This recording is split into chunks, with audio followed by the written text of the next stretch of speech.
The Fall Equinox, Libra season, the balance point of the year. Eliane Nicole here, your astrologer and tarot reader, bringing you the planetary transits to help you surf these cosmic currents with awareness, grace, and alignment. And the sun enters Libra September 22nd at 11:19 a.m. Pacific time. Adjust for your time zone accordingly. And this is the balance point of the year. In this video, I am going to talk about the meaning of Libra and what this time of the year represents on an archetypical level. I'm a Libra. I love Libra season. I'm going to talk about the aspects that the sun will be making this year, 2025, in Libra that make this Libra season distinct and unique to the time that we are in. And I will talk about how it's going to affect the different signs. And I will do, I guess I'm not going to do a tarot pull at the end because I don't have my cards sitting here. Anyway, Libra season, before I get to the translation, if you're watching this on YouTube, please make sure that you subscribe to my channel. Please hit the notification bell so you're notified every time I post a new video.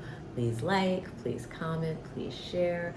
It is very helpful to me in the algorithm. It will help me grow my community and my business and put me in a position to continue to give these free astrological offerings. I am trying to get to my goal of 1,000 by my birthday, October 8th. It's a short time away. I'm just a little over 900, but I do believe in miracles. So help me by sharing, liking, commenting. And now without further ado, I am going to talk about the sun in Libra. And when the sun enters Libra, that is when the sun is in its fall. That's when the sun is beginning its descent into the dark half of the year.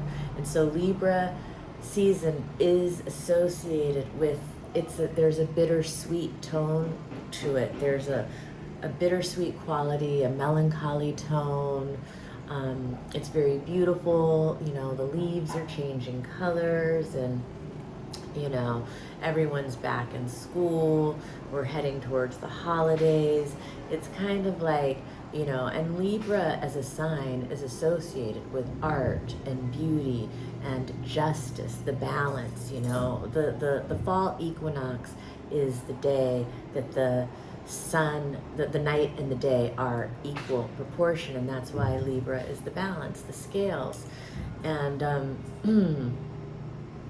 yeah, the fall equinox chart is really important because when the sun ingresses Libra, the moment of that ingress, that chart tells a story of the entire fall season. It sets the backdrop. So up until this point, we've still been in the backdrop of the summer solstice ingress.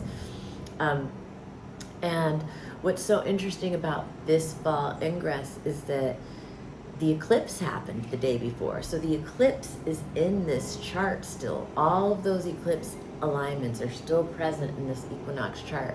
So the eclipse was a new moon, and that in and of itself is a story of a 30-day cycle. But the fact that the eclipse also shows up in the fall equinox chart means this eclipse has got legs, more legs than a usual eclipse, I guess. You know, they all tend to reverberate over 6 months, I guess, but this one is really reverberating strongly over the next, you know, month, 3 months, and 6 months. So there's that. But the great thing about this is that as soon as the sun enters Libra, it's in an applying trine, grand trine, to Uranus retrograde in Gemini and Pluto retrograde in Aquarius. The exact day of the trines will happen the evening of the 23rd in Los Angeles, and it'll be in New York and Europe the 24th. But as soon as the sun enters, it's basically in the grand trine. And so this grand trine energy is there through the entire fall season. And this is a grand air trine because it involves Libra, Aquarius, and Gemini. So this is very mental, and it has to do with, I've said this, our elevating to a higher thought plane, and this is about the exchange of ideas and concepts.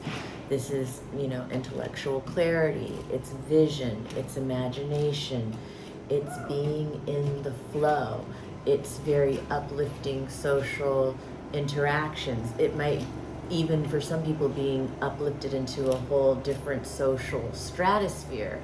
And it's just a very lofty transit. I guess that alignment is with a lot of air. People can get scattered. Sometimes things can get a little too superficial and social, and there's not enough based in emotion in the body.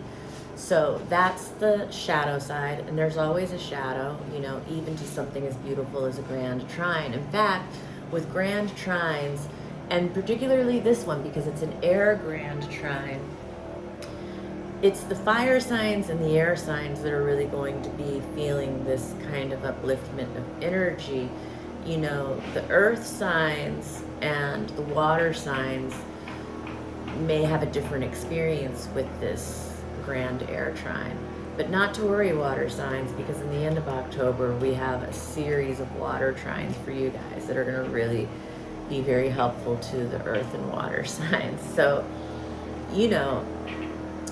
there are these beautiful trines that are happening that are the most harmonious aspects. And so despite all of the oppositions in the eclipse and the cosmic riptide of the eclipse portal and that Neptune opposition in Aries, the war, Chiron in Aries, the war wound, that's there.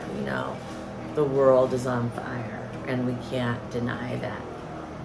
But at the same time, it's also a moment where great thinkers can come up with solutions to some of the biggest problems facing the world. And it's also a time of great opportunity within all of the chaos. And so when the sun enters Libra, the first aspect it makes is the opposition to Neptune in Aries. And this is, the axis of war and peace. And this aspect on a collective level is very much inflammatory to the wars that are happening in the world. And you see people fighting for justice, fighting for the dream, fighting for the vision. You see that the revolutionary impulse is being, stimulated and galvanized, and that people are willing to fight for the causes that they believe in. And all of that is the collective expression of the sun opposition to the Neptune retrograde in Aries. On a personal level, the sun opposite Neptune in Aries, it can bring up self-deception for some people. It can bring up feeling a loss of direction, or a diffused sense of self, or feeling uncertainty. You may feel a little lost at sea, especially if you have any planets in the early air signs. But at the same time, the same sun is going to trine Uranus and Gemini later that night, and trine Pluto, and be in this grand trine, which has to do with such creative originality, enthusiasm for life, freedom of ideas, liberation from the status quo, powerful self-transformation, powerful relationship transformation, zooming out, being able to look at the blueprint with the bird's eye view, and kind of create the ideal for the future. And so there's really all of this good stuff too. So it's a really interesting time. And then it's on the 23rd, the opposition to Neptune and the trine with Uranus and the trine with Pluto. And again, that's the Libra sun keying into all of the outer planets who are in the alignment, reflecting the future life, yet letting us know that there is something we have to tie up, clean up, complete, let go of in the old life, which we're kind of heading, we're wrapping that up. And but this Libra sun is highlighting our future on the 23rd. It's really highlighting where our future life is going, even though that future life may not be ready to start. And again, some people may be aware of what this is, others aren't. And that's why you can look for the clues on the days that I'm giving you as I've been doing these readings. And you can, if you're journaling, look on those days and you can see, you can connect the dots of, you know, what's unfolding for you. That's really going to be a big new start in February. Anyway, on the 29th, the sun is really interacting with the goddess energy. So the goddess is very strong and present and vocal on September 29th, and that's the sun will trine Pallas Athene in Aquarius retrograde. And this is going to be people being rewarded for a brilliant strategy implemented. And this will be a time of, you know, uplifting social interactions, very conversations that are very stimulating to the mind. This could be a great day for writing, for writers. This is also a great day for justice on the world stage. I think we're going to see strategy for justice that had been implemented some time ago come to light and be successful in its goal. And then the sun will also be sextiling Vesta, and so, you know, it's just creating opportunities again for us to devote ourselves to a cause that we believe in, you know, something to do with justice or art or beauty or love or marriage, something that we believe in, a cause that's greater than ourselves, and devoting ourselves to that cause. This is, the goddess is inviting us to do this. And then on October 2nd, the sun in Libra is opposing Ceres in Aries retrograde. And so this is a tough day for justice. You know, this can be a tough day for like custody battles. This can be a tough day just in parenting in general. It's kind of like, you know, I feel like it's one of those moments my mother used to always say, you know, when the kid's like, but that's not fair. And you're like, but life's not fair. It's kind of one of those parenting moments on this day. It looks like, you know, there can be just some imbalance in a situation involving parents, parenting, nurturing, and it could possibly have to do with injustice in this area as well. On October 16th, the sun in Libra is squaring Jupiter in Cancer. Now, these are the benefics squaring off. I mean, well, Jupiter's a benefic squaring off with the sun, so Jupiter usually brings really good things, and Jupiter in Cancer is in its exaltation, and the sun is in its fall. So Jupiter's definitely more powerful than the sun in this situation. But on a personal level, this can be people being very grandiose, arrogant, you know, overindulging, like eating too much, drinking too much, you know, overconsumption, you know, conspicuous consumption, spending money on a luxury item, but like too much money, like in a way that you don't need it kind of thing. And I'm not always against spending money on luxury items. I'm a Libra. I love my nice things, but exactly, here's the Libra sun square Jupiter in Cancer. Sometimes it's not the moment to spend that money on a nice thing because it could put you in a tough position somewhere else or something else. And so that's kind of one of those days. But yeah, it can be just people behaving very entitled and having an inflated sense of self, you know, those kind of like more, you know, shadowy Jupiter qualities can come out. And with Libra and Cancer, major sweet tooth. It could be just like eating too much cake or cookies or ice cream on this day.